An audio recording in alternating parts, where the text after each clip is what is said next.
സിനോജ് ഈ പറഞ്ഞതുപോലെ ഏതെങ്കിലും പ്രത്യേക മേഖലകളിൽ പരിശോധന നടത്തിയാൽ മതിയോ എന്നുള്ള ചോദ്യമൊക്കെ ഈ ഘട്ടത്തിൽ ഉയരേണ്ടതാണ്. കാരണം ഇതിപ്പോൾ അടിമുടി പരിശോധനകൾ നടത്തേണ്ട ഒരു സ്ഥിതിയിലേക്ക് കാര്യങ്ങൾ ഇങ്ങനെ ആവർത്തിക്കുമ്പോൾ അതുതന്നെ പറയേണ്ടി വരും. നമുക്ക് വളരെ വലിയ പരിശോധനകൾ തന്നെ നടക്കേണ്ടിയിരിക്കുന്നു. നേരത്തെ ഫയർഫോഴ്സ് ഉദ്യോഗസ്ഥനാണ് നമ്മളോട് പറഞ്ഞത്, അതായത് തീ ഉണ്ടായിരുന്നു, ആ റൂമിലെ മുഴുവൻ ഉപകരണങ്ങളും കത്തിപ്പോയി, കിടക്കകൾ കത്തിപ്പോയി എന്നൊക്കെ പറയുമ്പോൾ ഒരു പുകയിൽ ഒതുങ്ങില്ല, അതൊരു തീപിടുത്തം തന്നെ ഉണ്ടായിട്ടുണ്ടെങ്കിൽ ആ പ്രദേശത്ത് എത്ര മറ്റു വാർഡുകളിലാണെങ്കിൽ പോലും അവിടെ എങ്ങനെ രോഗികൾ ഉണ്ടായി?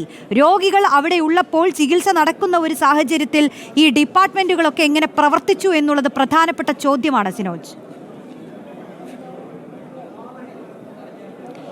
റോഷ്നി, അതുതന്നെയാണ് കാരണം. ഈ കഴിഞ്ഞ വെള്ളിയാഴ്ച സംഭവത്തിന് ശേഷം ആരോഗ്യമന്ത്രി സ്ഥലത്തെത്തുന്നു, ഉന്നത ഉദ്യോഗസ്ഥർ സ്ഥലത്തെത്തുന്നു, പരിശോധനകൾ നടത്തുന്നു. അതിനുശേഷം പറയുന്നു ക്യാഷ്വാലിറ്റിയുടെ ഗ്രൗണ്ട് ഫ്ലോറിലുള്ള അത്യാഹിത വിഭാഗത്തിലെ MRI യൂണിറ്റിൻ്റെ UPS റൂമിൽ മാത്രമാണ് ഈ സംഭവം നടന്നത്. അവിടുത്തെ ബാറ്ററി ചൂടായി അത് പൊട്ടി തെറിച്ചു, 34 ബാറ്ററികൾ കത്തിക്കരിഞ്ഞു പോയി, മറ്റ് തകരാറുകളൊന്നും തന്നെ ഇല്ല. അതുകൊണ്ട് ബാക്കിയുള്ള നിലകളിലെ 6ാം നില വരെയുള്ള നിലകളിലെ വൈദ്യുതി പൂർണ്ണമായും പുനഃസ്ഥാപിച്ചു, ഉടൻ തന്നെ പ്രവർത്തനം ആരംഭിക്കാൻ സാധിക്കും എന്ന് പറഞ്ഞതാണ്. ആ സ്ഥലത്താണ് വീണ്ടും അപകടം സംഭവിച്ചിരിക്കുന്നത്. അതായത് ഈ 3ാം നിലയിലും 4ാം നിലയിലും രോഗികൾ ഇന്നാണ് മാറ്റിപ്പാർപ്പിച്ചത്.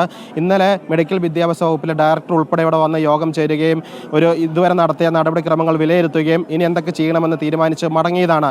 അതിന് പിന്നാലെയാണ് ഈ 6 നില കെട്ടിടത്തിലേക്ക് രോഗികളെ കൊണ്ടുവരാമെന്ന് തീരുമാനിക്കുകയും വിവിധ ആശുപത്രികളിലേക്ക് ചികിത്സയ്ക്ക് വേണ്ടി മാറ്റിയ രോഗികളെയും മെഡിക്കൽ കോളേജിൽ തന്നെ മറ്റ് വാർഡുകളിലേക്ക് മാറ്റിയ രോഗികളെയും ഇന്ന് രാവിലെ മുതൽ മാറ്റിപ്പാർപ്പിക്കാൻ വേണ്ടി തുടങ്ങിയത്. 3ാം നിലയിലേക്കും 4ാം നിലയിലേക്കും രോഗികളെ ഇന്ന് രാവിലെ കൊണ്ടുവന്നു. അതിന് പിന്നാലെ തന്നെയാണ് 6ാം നിലയിൽ ഓപ്പറേഷൻ തിയേറ്ററിൽ ഇങ്ങനൊരു സംഭവം നടക്കുന്നത്. പ്രിൻസിപ്പൽ പറഞ്ഞത് അവിടെയുള്ള വയറിംഗ് സംവിധാനം ഉൾപ്പെടെയുള്ള വൈദ്യുതി സംവിധാനങ്ങൾ പരിശോധിക്കുന്ന ഘട്ടത്തിലാണ് തീപിടുത്തം ഉണ്ടായതെന്ന് പറയുന്നു. അതായത് നേരത്തെ ഒരു പ്രശ്നം കണ്ടിരുന്നില്ല അവിടെ, പക്ഷേ ഈ ഗ്രൗണ്ട് ഫ്ലോറിലെ ക്യാഷ്വാലിറ്റിയുമായ തീപിടുത്തവുമായി ബന്ധപ്പെട്ട് പരിശോധനകൾ നടത്തുന്ന ഘട്ടത്തിൽ ഓപ്പറേഷൻ തിയേറ്ററിൽ വീണ്ടും ഷോർട്ട് സർക്യൂട്ട് ഉണ്ടാകുന്നു, അത് തീപിടുത്തമാകുന്നു. നേരത്തെ വെള്ളിയാഴ്ച ഈ UPS റൂമിൽ തീപിടുത്തം ഉണ്ടായില്ല എന്ന് പറയുന്നു. ബാറ്ററി ആയതുകൊണ്ട് ചൂടായി അത് ഉരുകി പൊട്ടിത്തെറിക്കുകയാണ് ചെയ്തത്, വലിയ പുക വരികയാണ് ചെയ്തത്. പക്ഷേ ഈ ഓപ്പറേഷൻ തിയേറ്ററിൽ കിടക്ക ഉൾപ്പെടെ പൂർണ്ണമായും കത്തിപ്പോകുന്ന ഒരു സാഹചര്യം ഉണ്ടായി.